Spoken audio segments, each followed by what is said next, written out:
I'm 28, a pretty straightforward guy. My job is in logistics, which is a fancy way of saying I organize chaos for a living. I like my life simple. Pay bills on time, keep my house clean, and be honest with people. For the last 2 years, I was with my girlfriend. About a year ago, she moved into my place. It's not a mansion, just a small, solid house I inherited from my grandpa. I put a lot of work into it, and I'm proud of it. We had an arrangement where I covered the mortgage, and we'd split utilities and groceries. It seemed fair since my income was higher, and I wanted her to feel at home. But at home, for her, was different. Our relationship felt like it had a constant, low hum of her dissatisfaction. She was obsessed with her social media presence, building this curated life that was several steps above our reality. She'd post a photo from a vacation I paid for and caption it, "Finally treated myself to a much-needed getaway." When we had friends over, she'd refer to our house, but then make little digs about how she couldn't wait to renovate the bachelor pad kitchen, never once offering to contribute. It was a stream of tiny cuts. She'd joke about my reliable, paid-off sedan not being as impressive as her friend's boyfriend's new lease.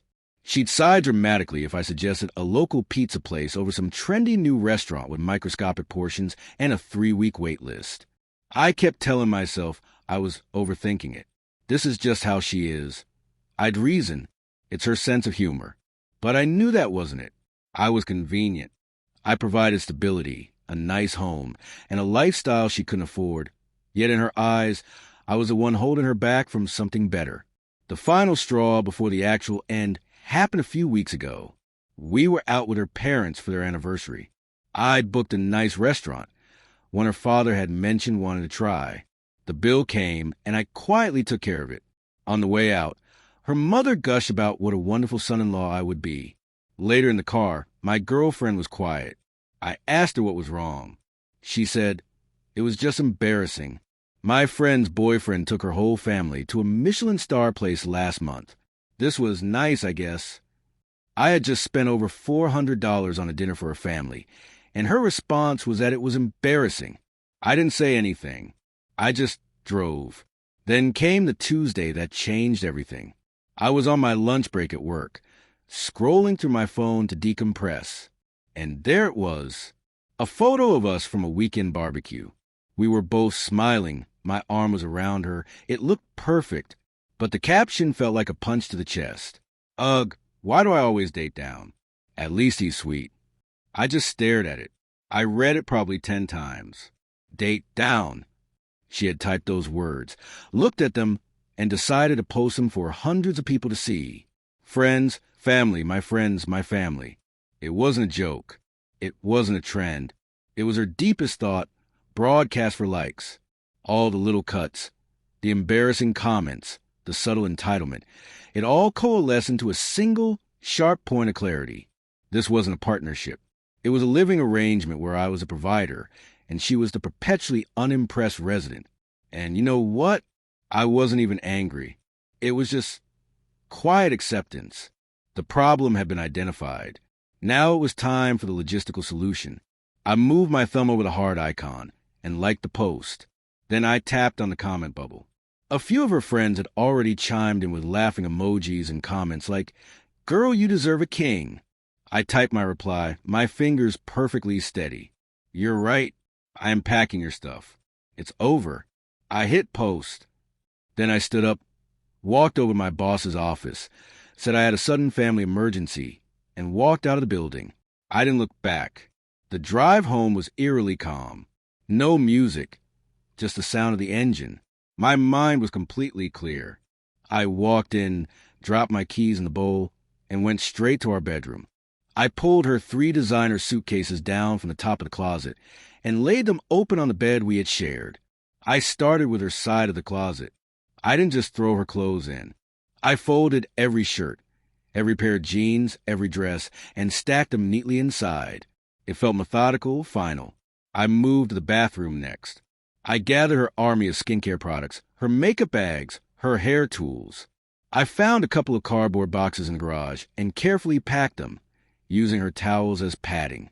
As I was lining up her collection of shoes by the front door, my phone, which I had left on the kitchen counter, began to buzz. It wasn't a single buzz. It was a continuous, frantic vibration. I ignored it. I had a task to complete. It had been about 10 minutes since I made the comment. The fallout was beginning. My phone was having a full-blown seizure on the countertop. I paused to look at the screen. A dozen missed calls from her. An endless stream of notifications from Instagram and my text messages. I scrolled through them.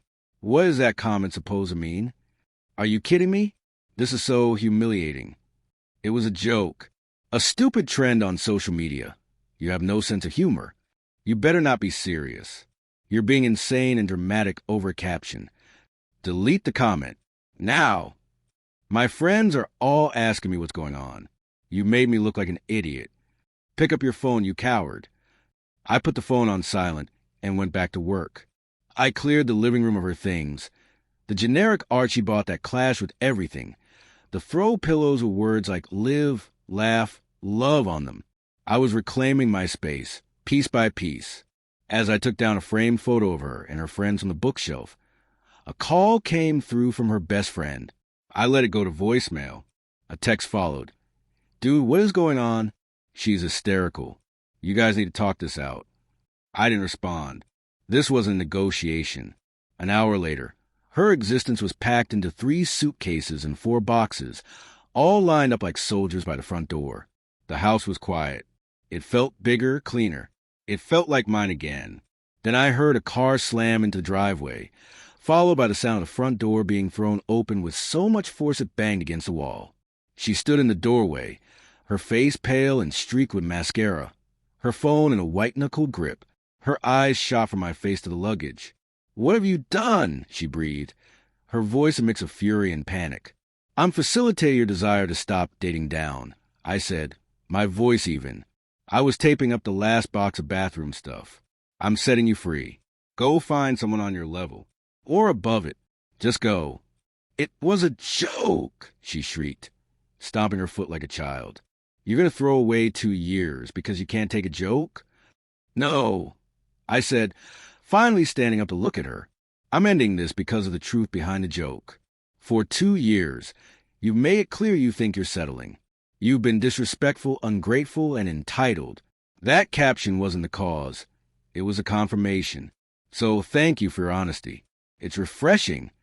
The anger in her eyes was replaced by tears. The second stage of her strategy.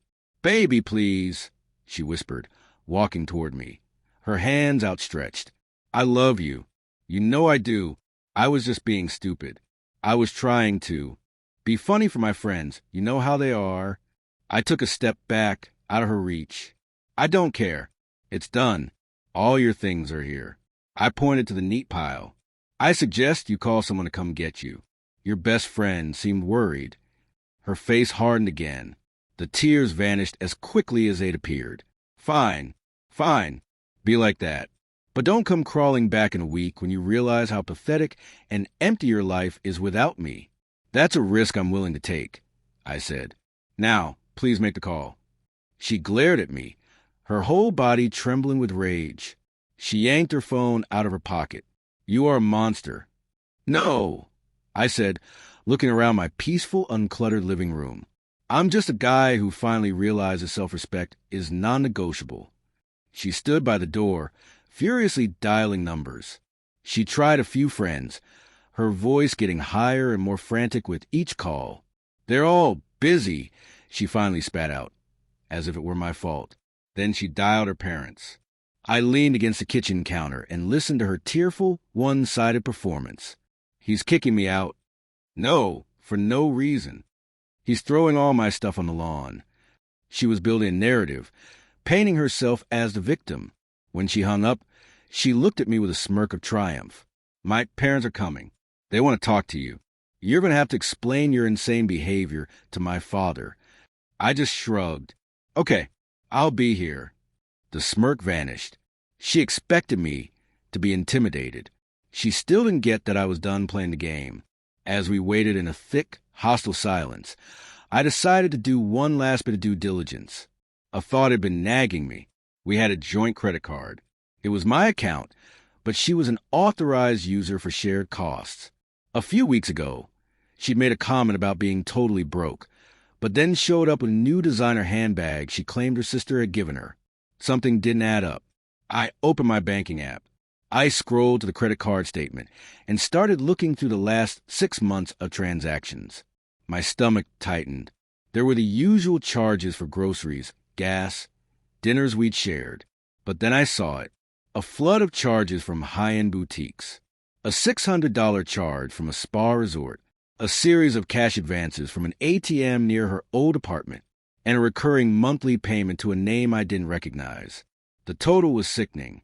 She had secretly spent over $8,000 on my card.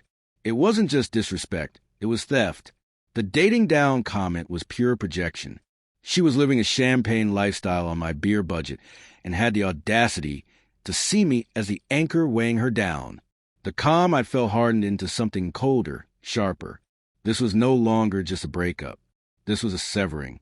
I screenshotted every single fraudulent transaction and printed out the last 6 statements. Just as the printer spat out the last page, the doorbell rang. Showtime. I opened the door to her parents. Her mother swept past me to coddle her crying daughter. Her father, a man who always looked at me like I was something he'd scraped off his shoe, stood in my doorway with his arms crossed. "What in the world is going on here?" he boomed, gesturing to the luggage. "You think you can just throw my daughter out on the street? First of all, her things are packed neatly in my hallway, not on the street," I said calmly. "And second, why didn't you come in? I've got some light reading for you." I led them to the dining room table, where I laid out the printed statements. My ex's face went completely white. "What's this?"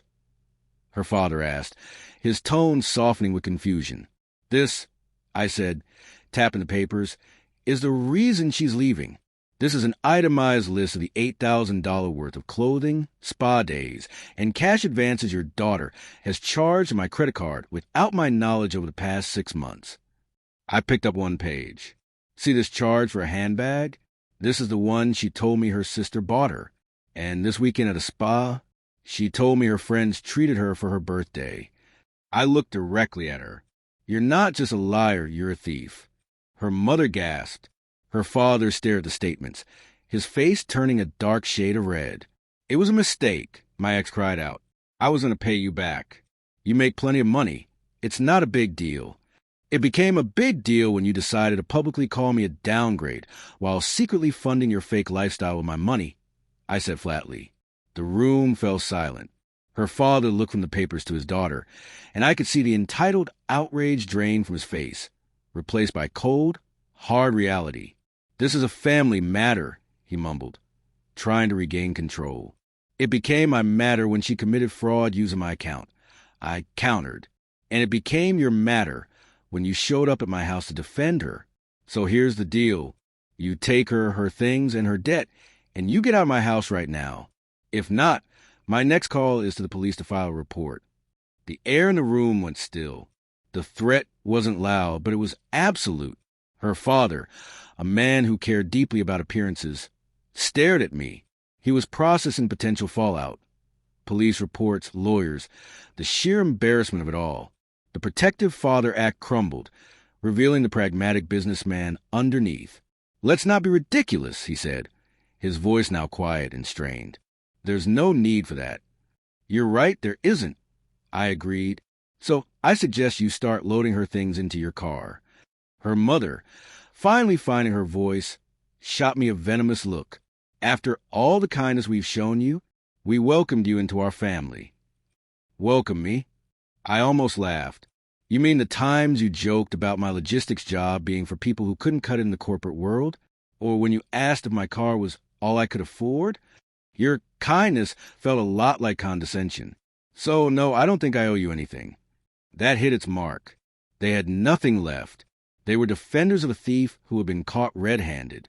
The righteous anger was gone, replaced by a weary, sullen acceptance. Her father turned to my ex-girlfriend, his voice devoid of any warmth. "Get your things. Let's go."